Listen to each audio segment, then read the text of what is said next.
ኣብ መጀመርያ ትዛንታ ሰሚዝ ዝተባህለ ሓድሽ መምህር ኣብ ክፍሊ ከምህር ከሎ ይርአ። ንሱ ናብቲ ጸሊም ሰሌዳ ምስ ተጠወየ ታይ ዝተባህለ ወዲ ፈለማ ወረቐት ጠቕሊሉ ናበይ ይድርበየሉ።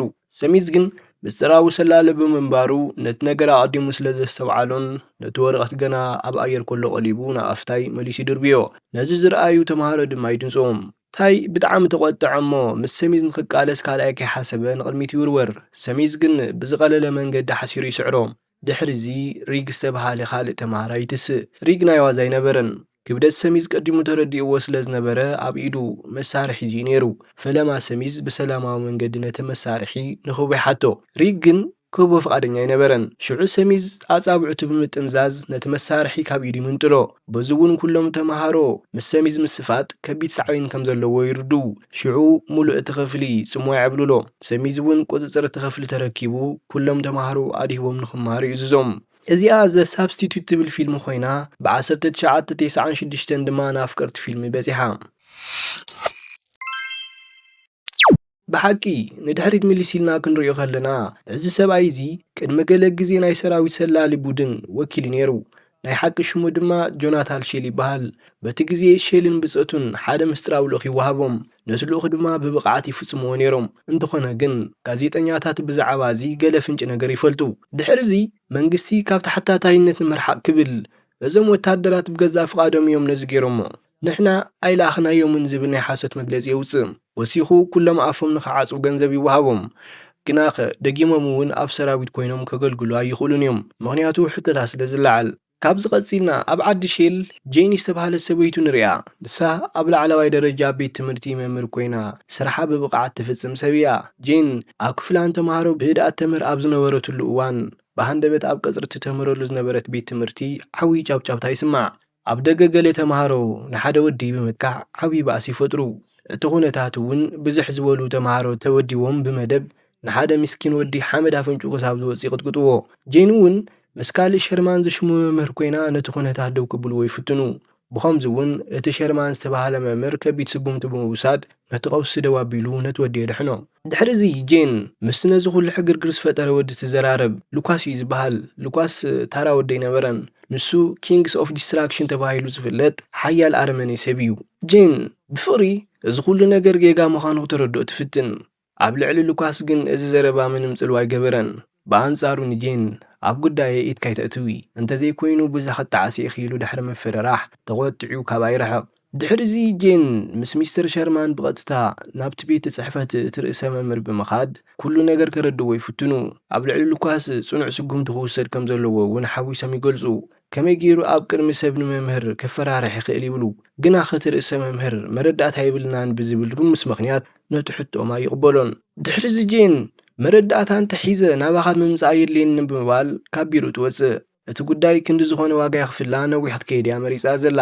ዓፂባ ናብ መኪናኣ ክትከይድ ከላ ኣባላት ጉጅለ ሉካስ ንመኪናኣ ኸቢቦም ደው ኢሎም ይጸንሕዋ። ብተወሳኺ እቶም ኣወዳት ነቲ መፍትሕ መኪና ዝኣትወሉ ቦታ ብገለ ከም ማስቲካ ዝበለ ነገር ዓጺሞ ይጸንሕዋ። በዚ ጄን በሪ መኪናኣ ንምኽፋት ብተደጋጋሚ ክትፍትን ከላ እቶም ኣወዳት ግን ክላገጹላ ይረኣዩ። ብብዙሕ ጻዕሪ እውን ነቲ በሪ መኪና ተኸፍቶም ጄን ቀልፂላ ካብቲ ቦታ ርሒቓ ትኸድ። ኣብ ገዛ ምስ በጽሐት ሰብኣያ ሼልን ትጽበያ ጸንሓ። ጄን ድማ ንሰብኣያ ብምርኣያ ዓብዪ እፎይታ ይስምዓ። ድሕሪ ነዊሕ እዋን መሊሶም ብምርኻቦም እውን ኣዝያ ዝተሓጐሰት ትመስል። ኣስዒቡ ሼል ብዙሕ ኣይጸንሐ። ካብ ሰራዊት ከም ዝተሰጎገ ይነግራ። ድሕሪዚ ብዛዕባ መጻኢኦም ክዘራረቡ ይጅምሩ። ሼል ቀጺሉ እንታይ ክገብር ከም ዘለዎ ንግዚኡ ከም ዘይፈልጥ እዩ ዝነግራ። ንጽባሓይቲ ንግሆ ጄን ኣብ ገማግም ባሕሪ ቁሩብ ምንቅስቓስ ክትገብር ትወፅእ። ግናኸ ሓደ ኣባል ጉጅለ ሉካስ ዝኾነ ሰብ ይጽበያ ከም ዘሎ ይፈለጠትን። በዚ እውን ጄን ልክዕ ናብኡ ምስ ቀረበት ብውንኡ ብዝሓዞ በትሪ መጥቃዕቲ ይፍጽመላ። ነዛ ፊልሚ ፈቲኹማ ዶ? እንተፈቲኹማ ላይክ ግበርዋ።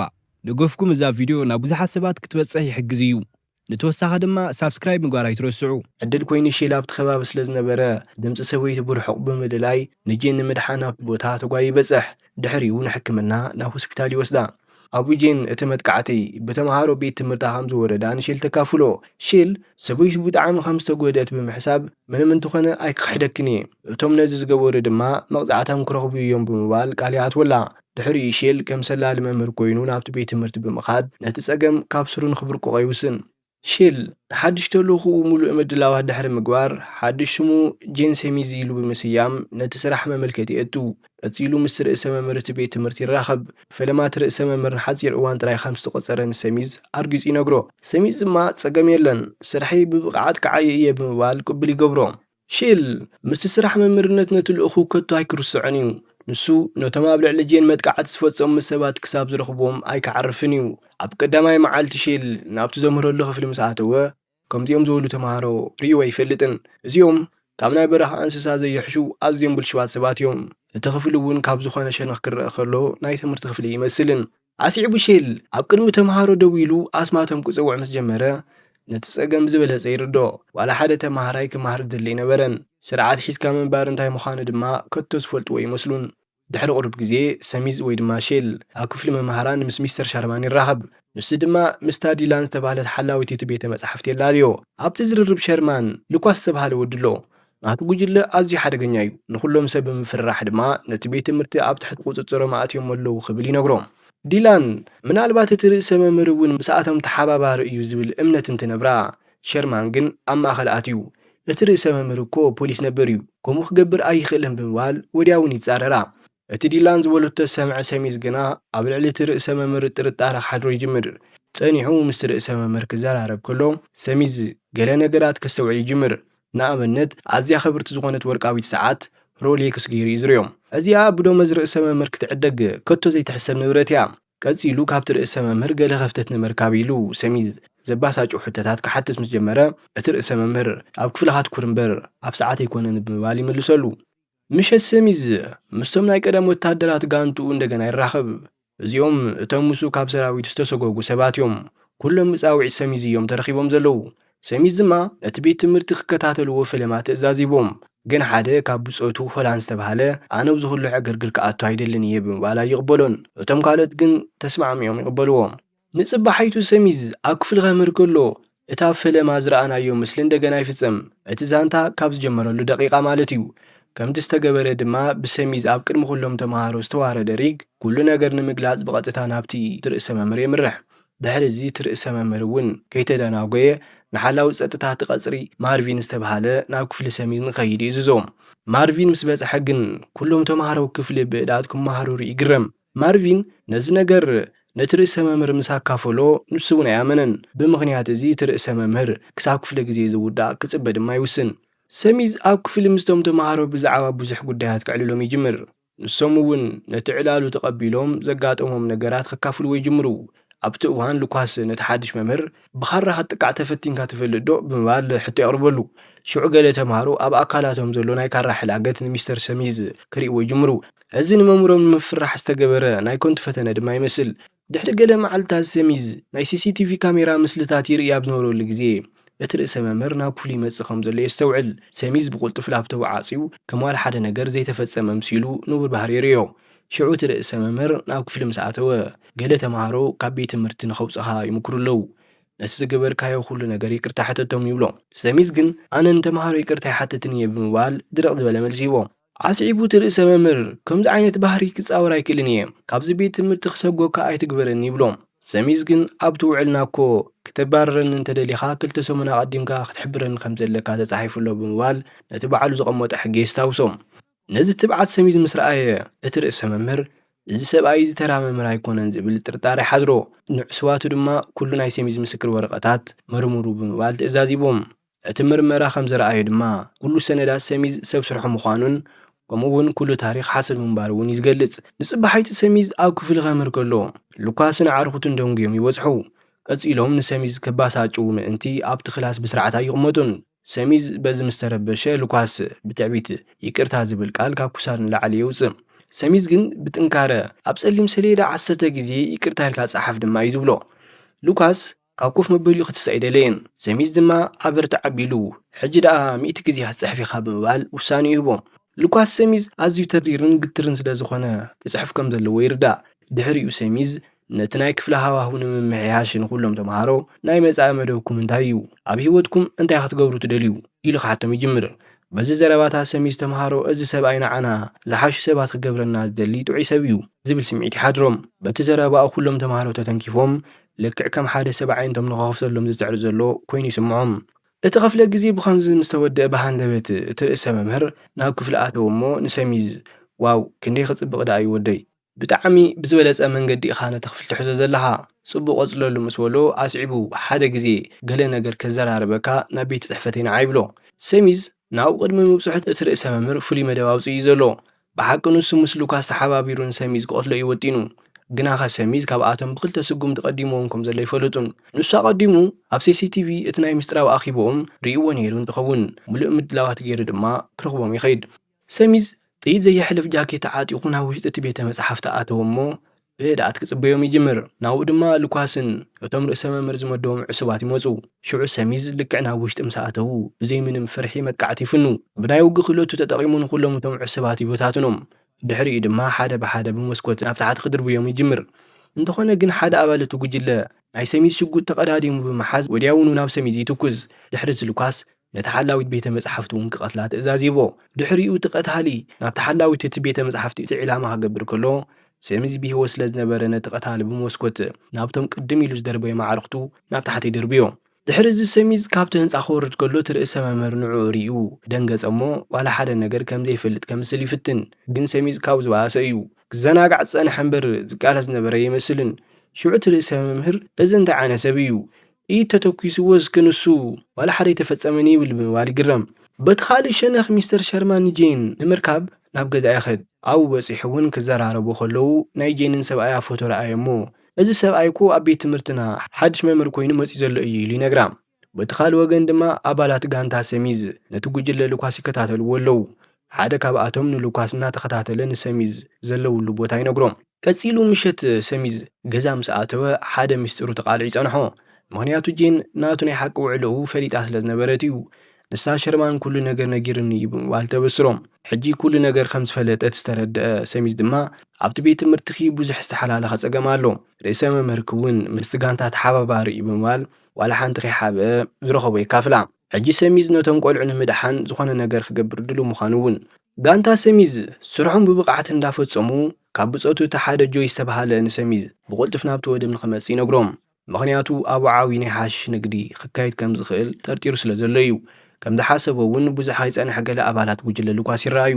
መሬት ብጸልማት ክሳብ ዝኽደን እውን ተጸበዩ እሞ ዕድል ምስ ረኸቡ ነቲ ጉጅለ ኢድ ብኢድ ገጥምዎ። ሰሚዝ ብሽጉጥ ኣፈራሪሑ ብቕልጡፍ ኣብ መሬት ክድፍኡ ንገሊኦም ኣዚዙ መሳርሖም ይምንጥሎም። ብኸምዚ እውን ሰሚዝ ነቶም ሰባት ክቆጻጸር ከሎ ጆይ ናቶም ሰረፉ መጥቃዕቲ ክፍጽም ይኸድ። ሽዑ እታ መጀመርያ ዘይተቐበሎ ብጻይ ሰሚዝ ነበረ ሆላን ኣብኡ ይኽሰት። ንሱ ምስቲ ኣንጻር ጉጅለ ሰሚዝ ዝተሓባበር ዘሎ ይመስል። ምኽንያቱ ሆላን ብሽጉጥ ኣፈራሪሑ ንሰሚዝ ምስቲ ብርቱዕ ጉጅለ ሉካስ እዩ ቃለስ ዝገብሮ። እንተኾነ ግን ሰሚዝ እውን ስለ ዘይሰነፈ ኣብ መንጎ ክልቲኦም ነዊሕ ቃልሲ እዩ ዝካየድ። እቲ ጸላኢ ደጋጊሙ ናብ ሰሚዝ መጥቃዕቲ ዋላ እንተሰደደ ኣብ መወዳእታ ግን ሰሚዝ ኣብ ክሳዱ ምውቃዕ ብብርቱዕ ረጊጹ ናብ መሬት ዘዝብጦ። ትብዓት ሰሚዝ ምስ ረኣየ ሆላን ሰሓቐ እሞ ሎሚ እውን ሓያል ኢኻ ብምባል ይላገጸሉ።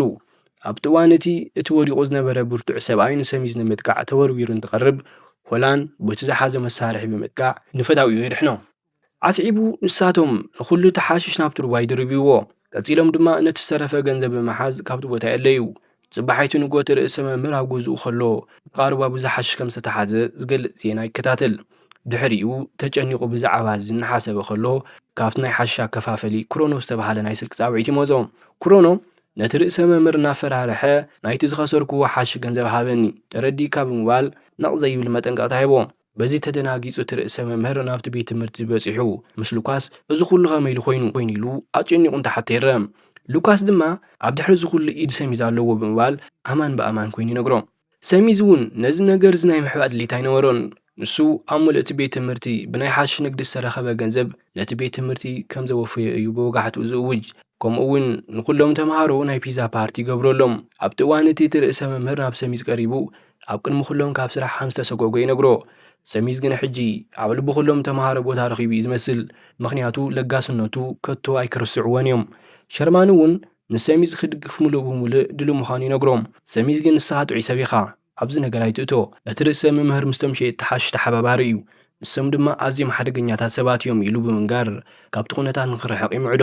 ዝገርም ግን ሸርማን ዋላ ሕጂ እቲ ርእሰ መምህር ቁኑዕ ሰብ ኢሉ ይኣምን ምንባር እዩ። በታ ለይቲ እቲኣ ሰሚዝ እንደገና ዒላማ ይኹን። ክልተ ኣባላት እቲ ጋንታ ብመኪና ንሰሚዝ ክከታተልዎ ይረኣዩ። ዕድል ምስ ረኸቡ ድማ ጠያይቶም ናብ ሰሚዝ የብስሱ። ድሕሪዚ ናይ ሰሚዝ መኪና ካብ ቁፅፅር ወፃኢ ኮይና ናብ ሓደ ገዛ ትላተም። ኣዝዩ ከቢድ ሓደጋ እዩ ነይሩ። በዚ ድማ ኩሉ ሰብ ሰሚዝ ንሓንሳብን መወዳእታን ግዜ ከም ዝሞት ይሓስብ። ልክዕ ኣብቲ ግዜ እቲ ሸርማን ገለ ኣባላት እቲ ጋንታ ኣብ ትሕቲ ደርቢ እቲ ቤት ትምህርቲ ሓሽ ክቐምጡ ከለዉ ይርኢ። ሸርማን መረዳእታ ንምርካብ እቲ ዝበለጸ ግዜ ሕጂ ምዃኑ ይሓስብ። ግናኸ እቲ ርእሰ መምህር ጽላሎት ሰብ ርኢዩ ንሓደ ኸይዱ ነቲ ኩነታት ንኸጻሪ ይልእኾም። ኣብዚ እዋን ምስ ሸርማን ላይላ ዝተባህለት ተምሃሪት ትርከብ። ንሱ ንላይላ ንስኽ ተሓቢ ኣነ ኣቓልቦ እዞም ዕሱባት ክስሕብ እየ ኣብዚ ዝኾነ ይኹን ዝፍጽምዎ ኬትኪ ንሰሚዝ ግድን ንገርዮ ይብላ። ድሕሪ እዚ ሸርማን ካብቶም ዕሱባት ንምህዳም ብዙሕ ፈተናታት ይገብር። ኣብ መወዳእታ ግን እቲ ርእሰ መምህርን ዕሱባትን ከይቦም ይሕዝዎም። ዓሲዒቡ ባዕሉ እቲ ርእሰ መምህር ብኢዱ ይቐትሎም። እታ ተምሃሪት ላይላ ተሓቢኣ እዚ ኩሉ ኩነት ሪኣቶላ። ዕድል ምስ ረኸበት ድማ ከይዳ ንዓርካ ኩሉ ነገር ተካፍሎም። ጽባሓይቱ ኣብ ሙሉእ እቲ ቤት ትምህርቲ ሰሚዝ ብሓደጋ መኪና ሞይቲ ዝብል ወሬ ይዝርጋሕ። ኩሎም ተምሃሮ ድማ ብሞቱ ኣዝዮም ሓዘኑ። ኣብዚ መንጎ ግን ሰሚዝ ናብቲ ቤት ትምህርቲ ሰተት ኢሉ ይኣቱ። እዚ ድማ ነቶም ሞይቱ ኢሎም ዝሓሰቡ የደናግጾም። እንታይ ኮንኩም? ስለምንታይ ገጽኩም ጸምልዩ? ሰብ ሞይቱ ድዩ ክብል ድማ ይሓቶም። ኣባላት እቲ ጋንታ ግን ሰንቢዶም ስለ ዝነበሩ ምንም ኣይመለሱሉን። ድሕሪ ቁሩብ ግዜ ሰሚዝ ምስ ወልፍሰን ዝተባህለ መምህር ይራኸብ። ሰሚዝ ወልፍሰን እውን ኣብቲ ናይ ሓድሽ ንግዲ ከም ዘሎ ሩጥ መረዳእታ ረኺቡ እዩ። ሰሚዝ ንወልፍሰን ኣብ ሂወት እዞም ቆልዑ ምጽዋት ደው ኣቢልካ ነዚ ኩሉ ንምጥፋእ ምሳይ ተሓባበር ይብሎ። ወልፍሰን ግን ፍቓደኛ ኣይነበረን።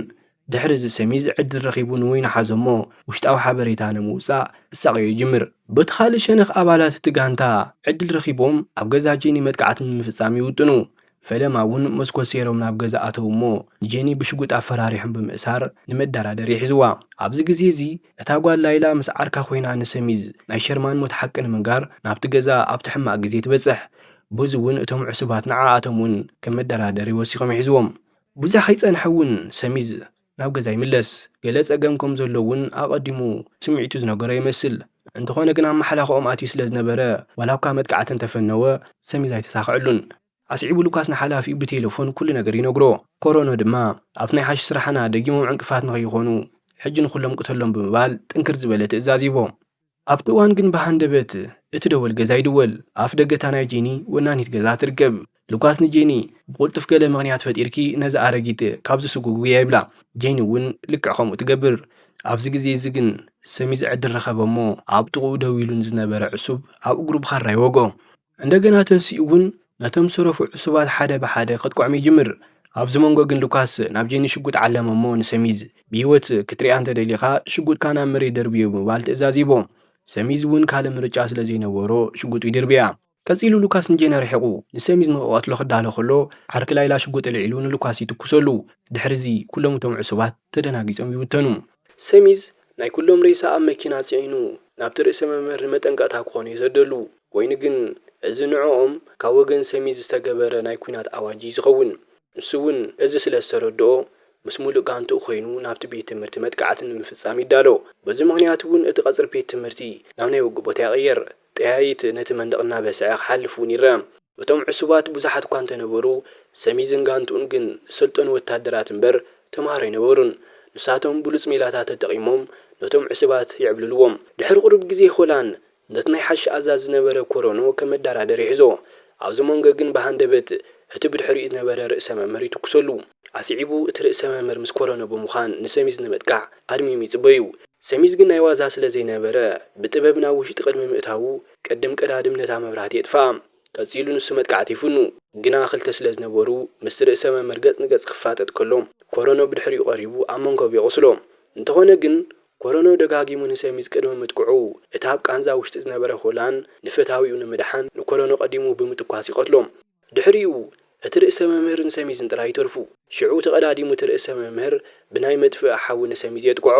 ብሰንኪ እዚ እውን ናይ ሰሚዝ ሽጉጥ ናብ መሬት ይወድቕ። እቲ ርእሰ መምህር እውን ብቕልጢፍ የልዕላ። ግናኸ እታ ሽጉጥ ጥይት ኣይነበራን። ድሕሪ እዚ ሰሚዝ ብኢዱ ነቲ ርእሰ መምህር ብኸፊኡ ይቐትሎም። ኣብ መወዳእታ ድማ እቲ ቤት ትምህርቲ ካብቲ ናይ ዕሱባት ግዛት ሓራ ይወፅእ። ፊልምና እውን ብኸምዚ ትውዳእ።